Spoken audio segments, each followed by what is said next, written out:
সে গণহত্যার বিচার দ্রুত সময়ের মধ্যে কার্যকর দেখতে চাই এবং বিচারিক প্রক্রিয়ার মাধ্যমে আওয়ামী লীগের রাজনৈতিক ফয়সালা এই বাংলার মাটিতে করতে হবে। আজকে জাতীয় নাগরিক পার্টি এনসিপির প্রথম কর্মসূচি হিসেবে আমরা জাতীয় স্মৃতিসৌধে আমাদের স্বাধীনতা সংগ্রামের বীর শহীদদের শ্রদ্ধাঞ্জলি দিতে এসেছি। আজকে থেকে আমাদের যে আনুষ্ঠানিক কর্মসূচি শুরু হলো, জাতীয় নাগরিক পার্টি এনসিপির পক্ষ থেকে সারা দেশের সকল মানুষকে শুভেচ্ছা জানাচ্ছি।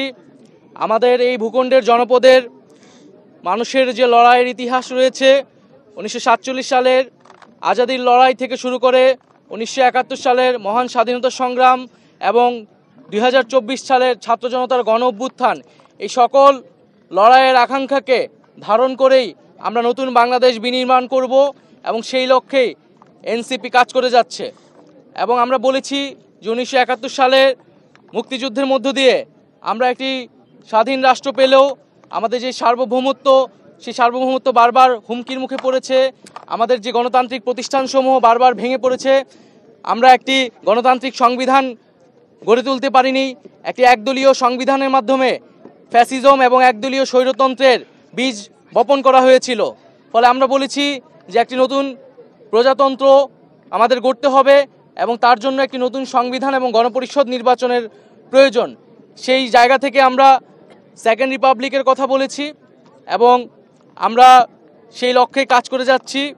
এবং জাতীয় নাগরিক পার্টি এই মুহূর্তে তার প্রথম লক্ষ্য হচ্ছে তার সাংগঠনিকভাবে কার্যক্রম বিস্তৃত করা, তৃণমূলে সাংগঠনিক কার্যক্রম বিস্তৃত করা এবং নিবন্ধন নিতে যেই ধরনের শর্তাবলী পূরণ করতে হয় সেই শর্তাবলী পূরণ করার দ্রুত সময়ের মধ্যে পূরণ করে আমরা নিবন্ধন কার্যক্রম আগাবো। এ মাসের মধ্যে আমরা আমাদের গঠনতন্ত্র যে প্রণয়নের কাজ, সেই প্রণয়নের কাজটি আমরা শুরু করব এবং আমাদের আজকের এই স্মৃতিসৌধে শ্রদ্ধাঞ্জলি নিবেদনের পরে আমরা রায়ের বাজার যাব। সেখানে আমাদের যে জুলাই অভ্যুত্থানে যারা শহীদ হয়েছে সেই শহীদদেরকে আমরা শ্রদ্ধা নিবেদন করব। শহীদদের প্রতি আমাদের যে 71-এর শহীদ এবং জুলাইয়ের শহীদ, তাদের প্রতি শ্রদ্ধা নিবেদন করেই, তাদের আত্মত্যাগকে স্মরণ করেই আমরা আমাদের যাত্রা শুরু করছি। গণতান্ত্রিক প্রক্রিয়াকে বারবার দীর্ঘায়িত করা হয়েছে। আমাদের এবার যাতে আর দীর্ঘায়িত না হয়, 24-এর গণ অভ্যুত্থান যাতে ব্যর্থ না হয়, পুরনো সংবিধান এবং পুরনো শাসন কাঠামো রেখে একটি নতুন বাংলাদেশ বিনির্মাণ সম্ভব নয়। কেবলমাত্র সরকার পরিবর্তন করেই আমরা কিন্তু আমাদের জনগণের যেই কল্যাণ সেটি সম্ভব নয়, প্রকৃত গণতন্ত্র বাস্তবায়ন সম্ভব নয়। সেজন্য আমরা বলছি যে আমরা যেহেতু এই 24 সালে গণ অভ্যুত্থান হয়েছে, ছাত্র জনতা রক্ত দিয়েছে, আমরা কেবল সরকার পরিবর্তন নয় বরং শাসন কাঠামো সহ পুরো সাংবিধানিক পরিবর্তন করে নতুন একটি বাংলাদেশের যাত্রা শুরু করতে চাই, যেখানে প্রকৃত গণতন্ত্র, ইনসাফ এবং সাম্য নিশ্চিত করা সম্ভব হবে। আমরা জুলাই গণ অভ্যুত্থানে সংগঠিত যে গণহত্যা, সে গণহত্যার বিচার দ্রুত সময়ের মধ্যে কার্যকর দেখতে চাই এবং বিচারিক প্রক্রিয়ার মাধ্যমে আওয়ামী লীগের রাজনৈতিক ফয়সালা এই বাংলার মাটিতে করতে হবে।